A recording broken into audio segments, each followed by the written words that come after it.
हाय। Bill आखिर India का 11 साल का इंतज़ार ख़त्म हुआ। वो जो एक टिक मार था ना ट्रॉफी का, कि आपके पास पैसा है, आपके पास प्लेयर है, आपके पास सिस्टम है, लेकिन पिछले 11 साल से आप ट्रॉफी नहीं जीत रहे। आपके पास लेजेंडरी प्लेयर है, आपके पास विराट है, आपके पास जसप्रीत बुमराह है। जब आपके पास 30 बॉलों पे 30 रन चाहिए, तो मेरे ख्याल में इंडिया को वहां पे सिर्फ एक ही चीज करनी थी, वो थी कामनेस, कूलनेस, जो रोहित शर्मा ने करके दिखाई। मेरे ख्याल में जब तक वहां पे आपके अंदर सेल्फ बिलीव नहीं होगा ना, तब तक आप किसी भी फॉर्म में, किसी भी डिपार्टमेंट में परफॉर्म नहीं कर पाएंगे। और वो कल रोहित शर्मा ने करके दिखाया। हालांकि अगर देखा जाए तो बिल्कुल करीब से कोई पिछले 3-4 साल में वो पहुंच गए, लेकिन वो ट्रॉफी नहीं उठा रहे थे। 2023 का ओडीआई वर्ल्ड कप का फाइनल, जहाँ पे वो एक dominate performance the through out tournament, लेकिन वहाँ पे वो फाइनल हार गई अपने होम ग्राउंड में अहमदाबाद में। फिर एक से पीछे चले 2022 में वो सेमीफाइनल हार गई इंग्लैंड के अगेंस्ट वन साइडेड। लेकिन मेरे ख्याल में इस टूर्नामेंट में शायद वो रोहित शर्मा जो अपने, मेरे ख्याल में पीछे जो उनका वो था, उन्होंने सब पीछे छोड़ दिया। और इससे बड़ा फेयरवेल रोहित शर्मा विराट कोहली के लिए नहीं हो सकता कि यार आप अपना आखिरी टूर्नामेंट खेल रहे हो, बल्कि T20 का भी आखिरी मैच खेल रहे हो और इंडिया को लिए आपने ट्रॉफी जीती हो। जसप्रीत बुमराह यार एक लिविंग लेजेंड है, एक जनरेशनल टैलेंट है, एक ऐसा बंदा जो शायद मेरे ख्याल में हर एक टीम चाहती है कि यार जसप्रीत बुमराह जैसा बॉलर उनके पास हो।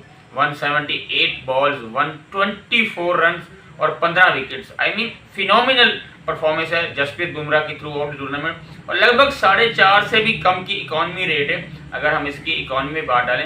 हालांकि फजल हक फारूकी हैं, अर्शदीप हैं, और वो डिजर्व करता था प्लेयर ऑफ द टूर्नामेंट। और सबके चहीते मेरे ख्याल में विराट कोहली इस शायद किसी तारीफ का मोहताज नहीं, शायद अल्फाज कम पड़ जाएं आपको। विराट कोहली जिस तरह का वो टैलेंट है, जब से वो इंडिया के लिए खेलता है, वो हमेशा एक टीम मैन है। चाहे आप उसको ऑफ द फील्ड देखिए, चाहे आप उसको ऑन द फील्ड देखिए, वो हमेशा अपनी टीम के लिए, अपनी कंट्री के लिए खेलता है। कल जहाँ पे 30 बॉलों पे 30 रन थे, तो शायद मेरे ख्याल में अगर हर इंडियन फैन वहाँ पे वो समझ बैठा था, वो जान चुका था कि यार शायद 2024 जैसे 2023 का फाइनल हारे, 2019 का सेमीफाइनल हारे, 2015 का सेमीफाइनल हारे, 2023 का फाइनल हारे, 2022 का सेमीफाइनल हारे, तो शायद कल भी साउथ अफ्रीका, हालांकि कल इस चीज का मुकाबला था कि कौन सी टीम चोक करती है। हालांकि साउथ अफ्रीका एक अल्टीमेटली एक चोकर्स के नाम से जाने जाते हैं। अगर आप इनकी हिस्ट्री देखें तो वो भी हमेशा सेमीफाइनल, क्वार्टर फाइनल या सुपर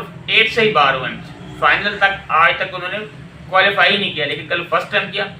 और एक लम्हे पे ऐसा लग रहा था कि शायद जो साउथ अफ्रीका का एक लंबा इंतजार था वो खत्म होने वाला हो। जब तक आपके अंदर सेल्फ बिलीव है, हमेशा मैं यही कहता हूं कि आप अपने ऊपर कॉन्फिडेंस रखें, सेल्फ बिलीव के। हार्दिक पांड्या जो मेरे ख्याल में रोहित शर्मा के लिए ट्रम्प कार्ड साबित हुए।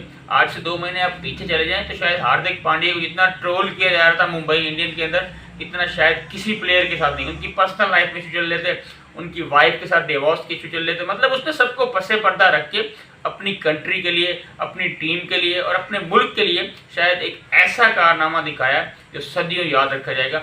जिसके लिए शायद राहुल द्रविड़, जिस तरह उनको वो फेयरवेल दिया गया, उनका ये आखिरी टूर्नामेंट था। सुनने में यही आ रहा है कि गौतम गंभीर को एक नई असाइनमेंट दी गई एज ए इंडियन कोच।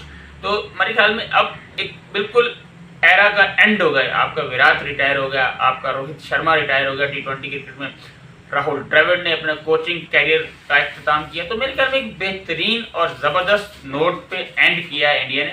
इससे बड़ी एंडिंग नहीं हो सकती इंडिया की, इससे बड़ी एंडिंग शायद डिजर्व नहीं कर सकते विराट कोहली, रोहित शर्मा। और एक मर्तबा फिर मैं इंडियन फैन को, इंडियन टीम को, इंडियन के स्पोर्ट्स स्टाफ को मुबारकबाद देता हूँ इस इतनी बड़ी जीत पे। और दूसरी दफ़ा मैं, मेरे ख्याल में सॉरी टू से कि यार आप अफ्रीका जिस तरह के टूर्नामेंट में परफॉर्म किया, आप भी बराबर के हकदार है। लेकिन आपका वो एक बुरा दिन, जैसे कहते हैं ना कि इंडियन फैन के दिल में, इंडियन मीडिया में ये सिर्फ यही खौफ था कि हर टीम के एक बुरा दिन होता है, शायद कहीं वो बुरा दिन फाइनल में ना जाए। और ऑलमोस्ट आ गया था, लेकिन आगे चौकर्स के चौकर्स थे। मेरे ख्याल में जिस तरह की परफॉर्मेंस दी है इन्होंने against Pakistan, against England, against Australia, तो ये रोहित शर्मा ही थे कि उनको अपने बॉलर के ऊपर कॉन्फिडेंस था, सेल्फ बिलीव था। और क्या जबरदस्त कप्तानी की है इस पूरे टूर्नामेंट में रोहित शर्मा ने।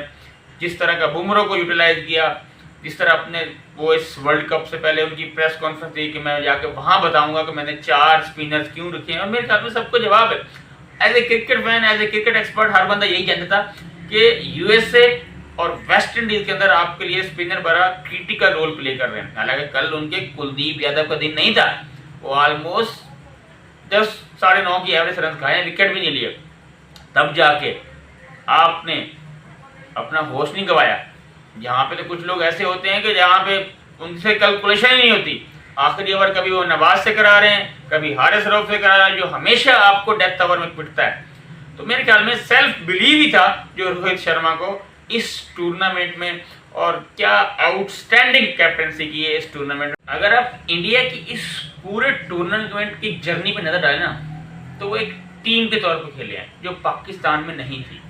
अगर आप पहला मैच दिखा लें तो आयरलैंड के अगेंस्ट 97 को भी उनको आउट करना, फिर अगर ऊपर से विराट रन नहीं कर पा रहे हैं तो रोहित रन कर रहे हैं, और अगर रोहित फेल हो रहे हैं तो विराट रन कर रहे हैं, और अगर दोनों फेल हो रहे हैं तो सूर्य कुमार यादव रन कर रहे हैं। नीचे से आपके लोअर मिडल में अक्षर पटेल अच्छे कैमिंग खेल रहे हैं। मतलब एक कहने का मतलब है कि जब तक आपकी टीम में यूनिटी नहीं होगी, आपकी टीम में एफर्ट्स, डेडिकेशन, कमिटमेंट नहीं होगी, तब तक आप अपने डिजायरेबल रिजल्ट अचीव नहीं कर पाते। और वही हुआ कल। Once again congratulation to team India, Virat Kohli, Rohit Sharma, and bye bye, और बेहतरीन फेयरवेल दिया है। मेरे ख्याल में इससे बड़ा फेयरवेल नहीं हो सकता विराट के लिए, रोहित के लिए और राहुल द्रविड़ के लिए।